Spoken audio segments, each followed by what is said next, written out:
Hello and welcome back to the channel. If you're interested in the initial brass preparation for the .338 Lapua Magnum reloading that we're about to do, stick around.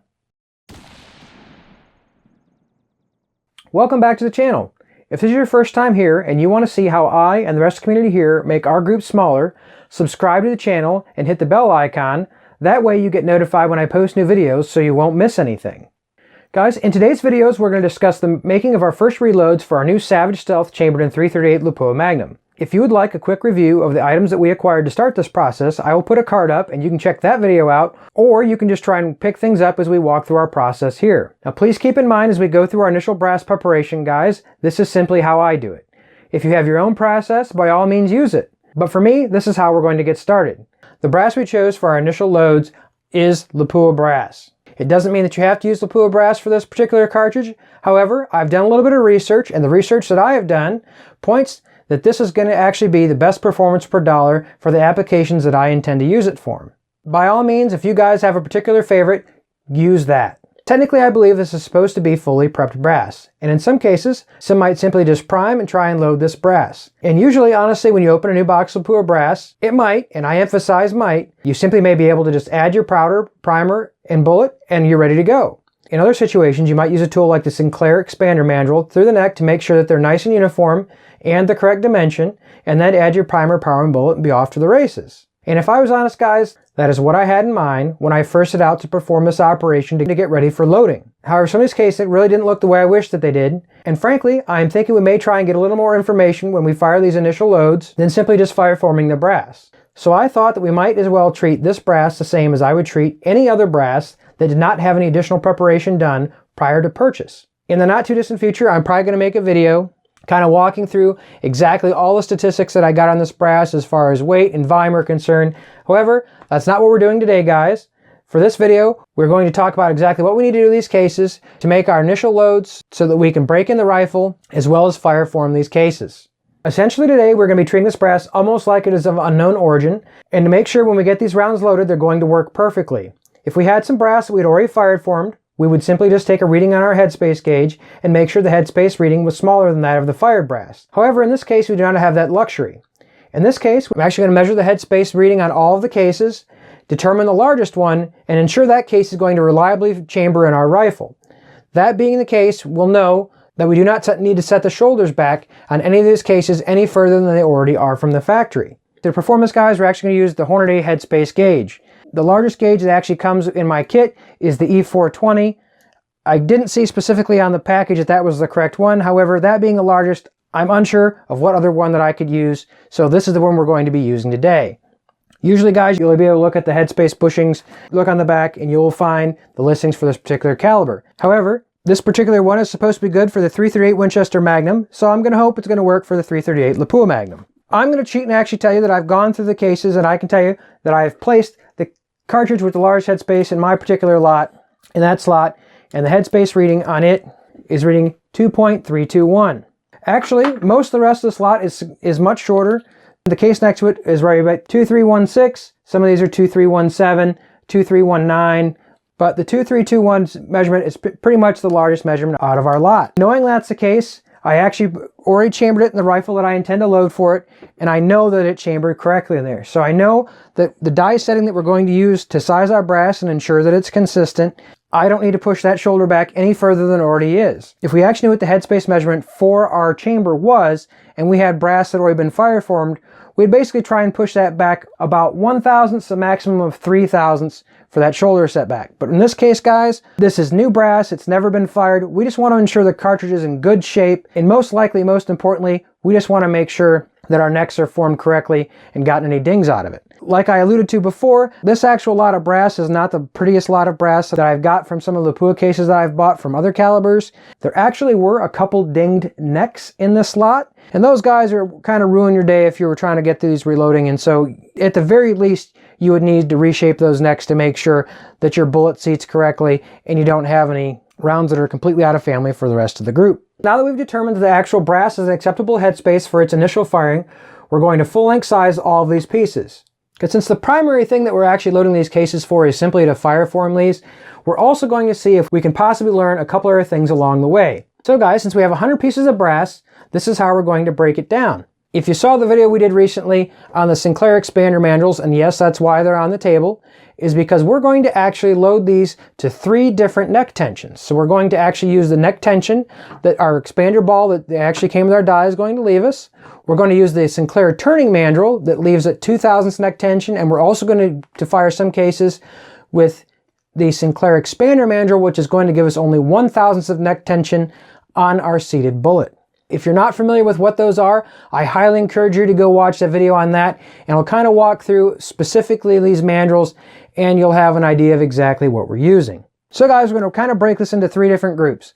We're going to have a group of 40 pieces of brass. They're going to be fully sized by our Forester full-length sizing die with the expander ball in place. Let's walk through that. I'm simply not going to walk you guys through every piece, but I will tell you, for sizing these cases, we're going to use Redding's Imperial Sizing Wax. This is really good stuff, and especially working with small lots, I think it's a really good option to use, though if you have a favorite, by all means use yours.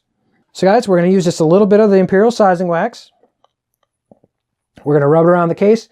In these primarily we're going to concentrate around the neck.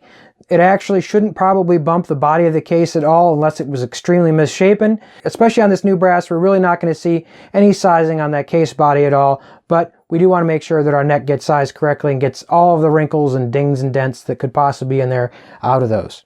Guys, also specifically because our die is probably nice and clean, we want to make sure that we've got enough lube inside the neck that we don't smash down the neck on our beautiful brand new brass.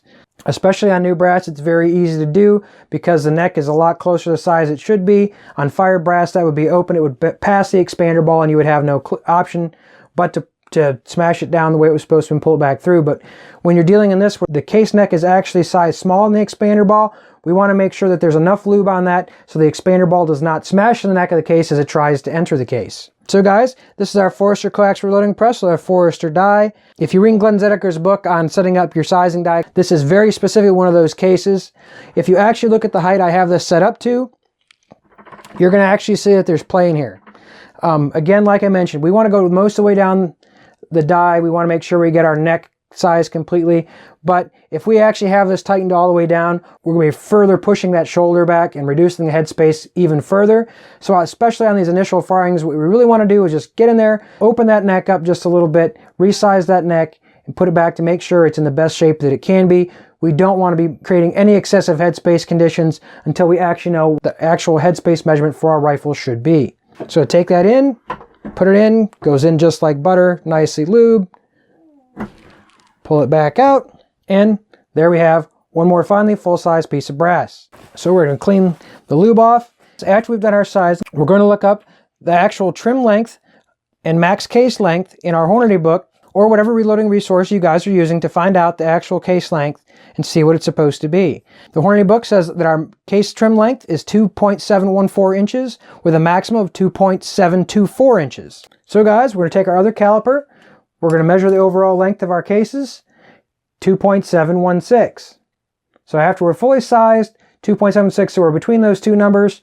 I've actually had on a couple occasions, some of the Lapua brass I got was trimmed slightly under that trim length, which is fine, guys. 2 or 3 thousandths underneath that trim length is going to be just fine. Obviously, as you shoot these, they're going to grow and stretch. We know this case is good to go. As far as the full-length sizing goes, we need to repeat this only 39 more times. And also, guys, we take a measurement on that and found out we didn't set our shoulder back any further than where it was. 2317 was the reading, and that's what it still is. And just to show you guys, we're going to take our measurement on this one before we set it. This is 2318. Make sure we got our case neck lubed again.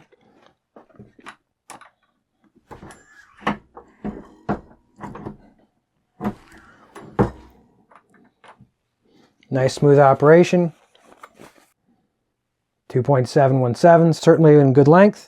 And our headspace measurement, 2.317, so we're good to go. So guys, now we only have to do it 38 more times. Now I'm not going to bore you with all that, so we're going to cut the video here and skip on to the next step. So guys, for our next configuration, I'm leaving the die in the exact same setting, except I'm fully removing the expander ball and decapping pin from the die. If you wanted to actually just remove the expander ball, you could, if you wanted to be able to deprime cases with this, but like I've mentioned in other videos, if this was fired brass, I always decap on a separate decapping station to make sure my press stays as clean as it possibly can be. but you could do that if you wanted to. For our next configuration, we don't want the expander ball to be involved. What we want to do is just resize the neck of this case. We're going to use a separate expander mandrel to resize that inner diameter.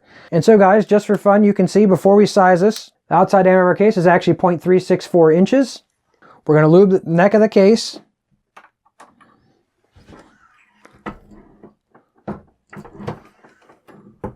We ran it through our same sizing die in the same setting without the expander ball.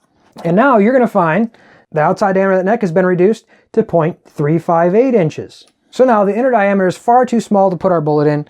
We need to bring out our Sinclair expander mandrel die and open that up. For this particular configuration, you'll see that I have a T33 in there, which is the actual expander mandrel for 338, the turning mandrel, which is 2/1000ths underneath this dimension. So this is actually going to resize the inner diameter of our case to 0.336. So we'll slide that one out, slide that in. Again, make sure that our neck is lubed nicely because we don't want to put any strain on there that we don't have to. Put our die. And one thing of specific note with this case, guys, you just can't put this Sinclair die up high enough that you couldn't actually smash if you put enough force. So you need to be real careful to put that mandrel in, and as soon as you feel it release, you know that you've got it resized to the proper dimension to bring it back out. If you actually were to do the full stroke on here, you would smash the neck and ruin your case. Let's just be honest, guys, these cases are far too expensive to do something silly like that. We wouldn't want to waste perfectly good, beautiful brass. Now that we've set that dimension, we can go in here and look. The outside diameter after the inside of the neck has been resized is 0.3635. This has not quite expanded the neck as far as our expander ball had expanded our other case. So guys, the other configuration we're going to do is we're going to put back in our full-length sizing die without our expander ball. We're going to take a new piece of brass, and we're going to see again that that neck dimension is set to basically 0.364, 0.3635. So guys, we're going to take another piece of our unsized brass. Again, lube that neck.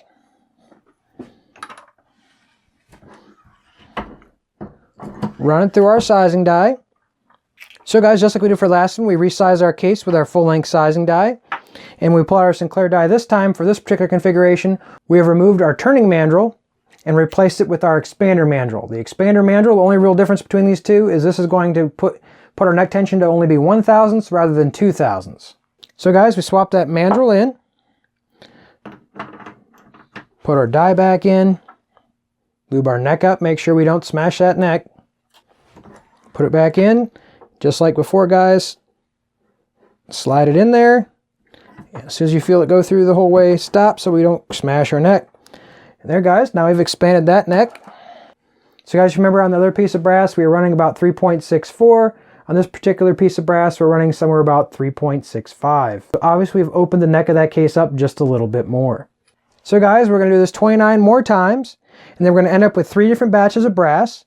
40 pieces that have been fully length sized, 30 pieces that have been full length sized with the expander mandrel, and 30 pieces that have been full length sized with the turning mandrel.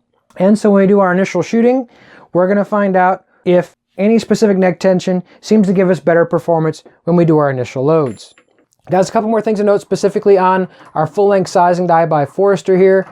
If you guys do want to go the route of using one of these dies to full length resize, but you don't want to constrict that neck quite as much, you can actually purchase these custom honed to have that neck dimension opened up.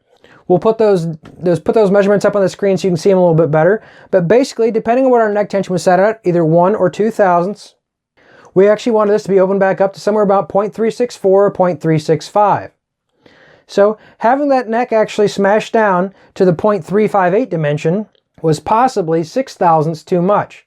Now, believe it or not, guys, depending on what brand of brass, I'm sure there's going to be a little bit of lot differentiation. If you had a little bit thinner brass, you might need that dimension to be a little bit smaller. But if you're going to stick with one particular brand of brass and you know the thickness, you can actually have Forrester hone out the dimension of that neck anywhere as large, according to their website, anywhere as large as 0.008, specifying in 0.005 increments. So guys, if I wanted to send this die back to Forrester, I could easily have them hone that out to 0.362, and I would still be able to have the neck tension that I feel will be reasonable for these devices. There's other dies out there where you can get different bushings and swap those out, and if you guys want to go that route, that's certainly your choice. But to each and to his own. If you guys want to use a bushing die, by all means, but In case you were unaware, Forester does have that option, at least as I'm making this video, and it's very reasonably priced. I think the service is actually only $12. If you know what the dimension that you want it to be, assuming that you know what dimension the die is when you buy it, you can again specify how much you want removed from it and just buy one straight from them, and you don't have to ship it there and ship it back. They'll just purchase it straight from them, pay your $12 fee, and then ship it straight to you already honed. But again, I think you have to know what the actual dimension of the neck is when you start.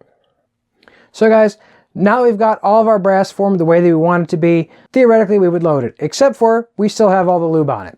If you guys are familiar with the channel, you've probably heard me mention before that I do wet tumbling. In this particular case, I would love nothing more than to go and wet tumble these for a half hour or so, get them nice and clean, and then they'd be theoretically ready to reload.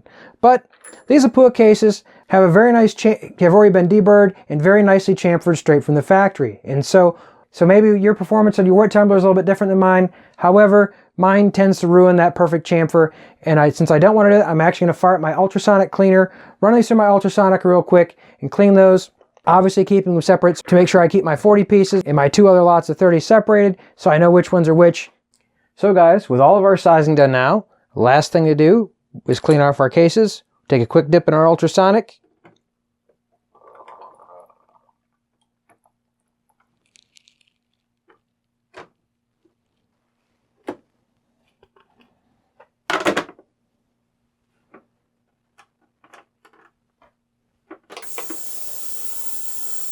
After we get all that lubricant off, we'll be back to put them in the dryer.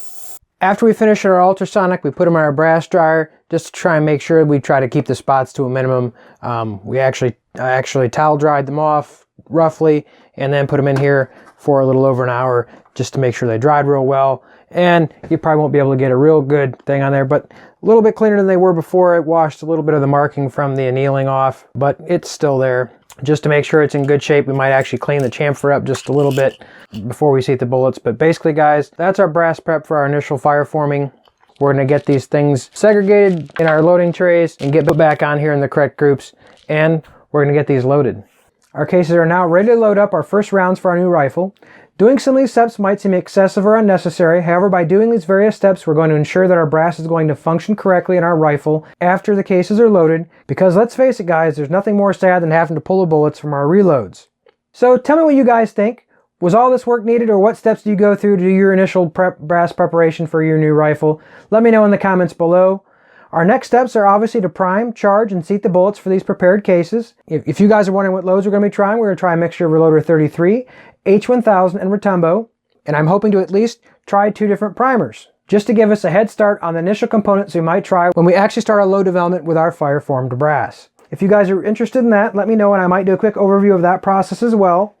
Or if you guys just want to know what the data is after the loads have been completed, let me know in the comments, and I might just do that. I hope you guys enjoyed today's video. If you guys have any comments or questions on the video, please put those in the comments below. If you're not subscribed to the channel and you like the content, please consider subscribing to the channel and hitting the like button. Until next week, guys, stay safe in small groups.